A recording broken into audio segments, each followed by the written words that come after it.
Santa Cruz, California's Drain is back with a new LP. It's called Living Proof. It dropped on May 3rd, 2023. It is 10 songs, 25 minutes long. Let's talk about it, okay?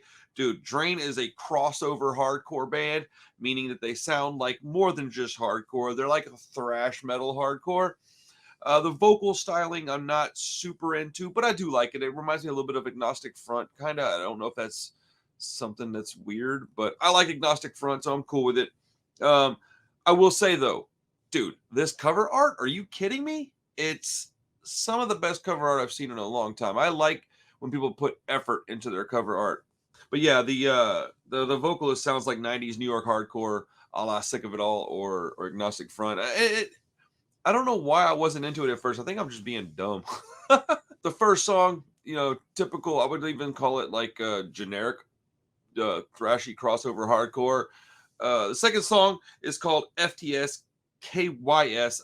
I haven't read the lyrics on this, so I don't really know why it's called that. I listened to the album 3 times before I did the review. I need to dive a little deeper into the lyrics. I did listen to it enough to get most of the lyrics. You can understand what the guy's saying, so it's not like I have to sit down and like, but it's not Rancid, from the late 90s. FTS KYS is a real thrashy song. I really enjoyed the drums on this track. It showcases his abilities quite well, and it had a really good breakdown in this song. I liked it a lot, actually. It was super heavy.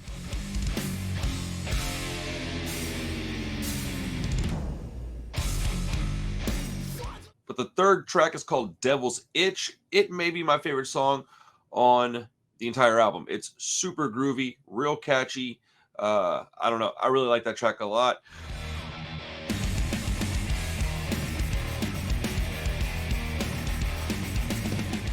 Then we skip a track, go to Imposter. It's another high note on the album, in my opinion.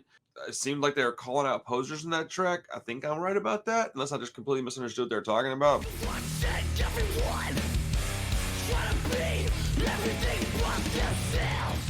But I think that's what they're doing on that track, is calling out people that are just, not really in it for the, cause. They're in it for just the glory, and you can't get the glory without being down with the cause. That's just whack, bro. And we get this random intermission on the album. Like, I don't really understand the intermission. Like, it really threw me off. I didn't like it at all. And then the second time I heard it, I was like, this dude sounds mad familiar, because it's like a hip-hop intermission. It's the weirdest thing. You hit the ground on my aim low. This ain't no pit beef. Shake by the Draco.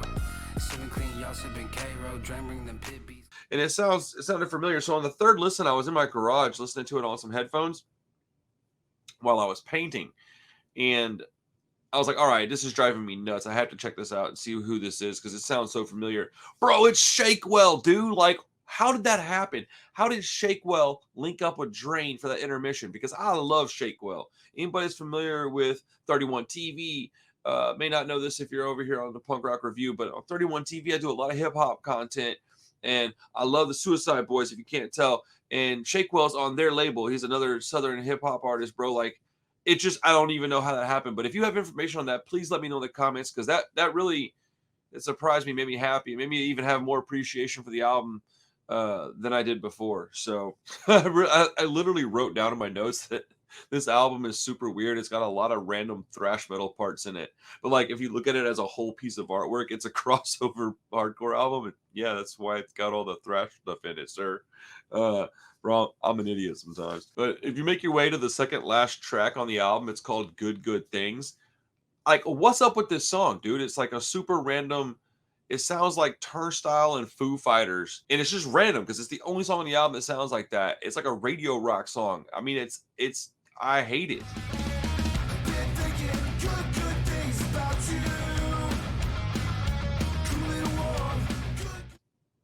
Like, I hate it. Like, I'm not big into the beat down hardcore stuff. Like, this band's not really my cup of tea, but I can appreciate what they're doing. And I've been in the hardcore and punk scene most of my life, so like, some band, I mean, like, that's a lot of bands like this stuff. I'm more lean into the more punk stuff, but there's an appreciation I have for this. I want to go out there and mosh sometimes, sometimes I just want to go out there and stage dive, and these dudes are down to party, bro. Like, but that song Good Good is so weird. Like, I hated it, but the album is short and sweet. It's 10 minutes. It's 20. Excuse me. It's 10 tracks, 25 minutes, and I appreciate that. I know that these dudes worked hard on this record, so I'm not trying to trash them or anything. I just don't understand that one song. The rest of the album is pretty solid. The more I listen to it, the more I like it. When I first heard it, I wasn't really interested in it, but the more I listened to it, the more I was understanding the parts that they have in it. I do like the lyrics in this album. It's a lot of I don't know.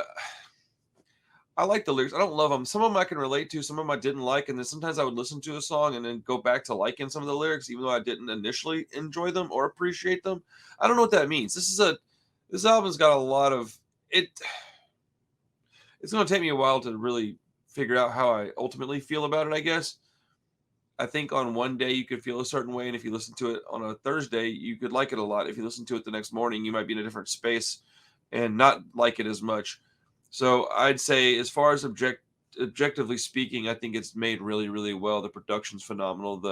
The writing is pretty solid. I'm gonna give it like an 8 out of 10 objectively. I think, speaking on how much did I enjoy it, I think probably closer to a 6 out of 10. So, it's a good album, man. I do think I was really surprised to see that they were signed to Epitaph Records. I think that's great. I think more bands need to go ahead and just do what they want to do and not what they're told to. And I think that's what these guys did. I think they went out and did what they wanted to do, and for that I commend them. I think that we need more of that in just the world and in art in general. So yeah, man, Drain. I'd like to know your opinion. Do you like the beatdown stuff, man? Where do your allegiances lie? What other albums do you want me to check out? Is there new punk and metal and hardcore stuff coming out? More punk and hardcore, please. But is there new albums you'd like me to hear and review?